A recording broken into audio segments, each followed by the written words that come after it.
You know, school funding has been a hot button issue in recent years, whether it's how much the state will budget for public schools or using state funds for private school vouchers.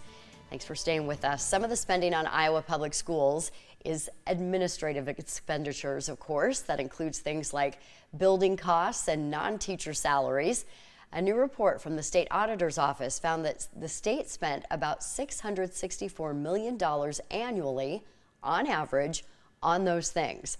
So we're going to break this down for you. State Auditor Rob Sand joins us now. Thanks for being here. Happy to be here, Erin. So a lot of times when your office sends out these reports, people's eyes kind of glaze over. Yeah. It's a lot to dig into. Yeah.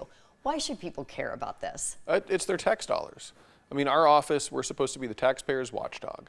And I think it's always important to make sure that there's a good understanding out there, both for the public and for lawmakers and policymakers, as to what dollars are going where.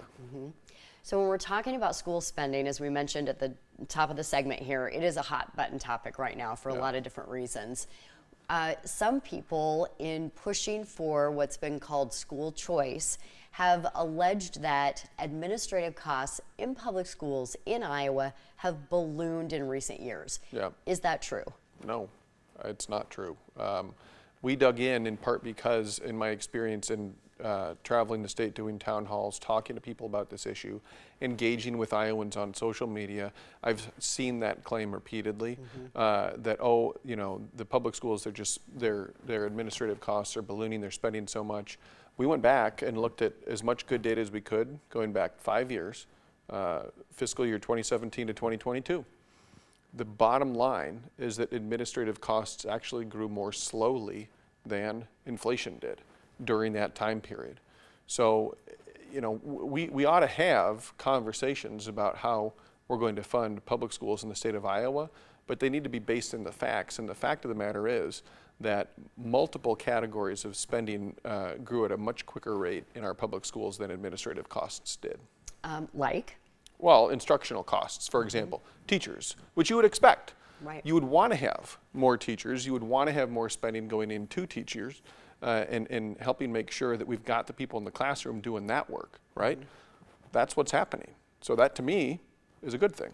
All right, when we're talking about looking at the public school system, and this was raised a lot during this debate about using public funds for private schools, and that is the difference between big, huge public school systems like Des Moines Public Schools versus some of our small rural districts. What did you find when you were crunching the numbers on that front? There's a little bit of a divide, but it's very logical, and I think everybody can understand it. In smaller districts with fewer students, a higher percentage of money goes to administrative expenses. But to me, that makes sense because, you know, Des Moines Public Schools, they've got, I think, 32,000 students there.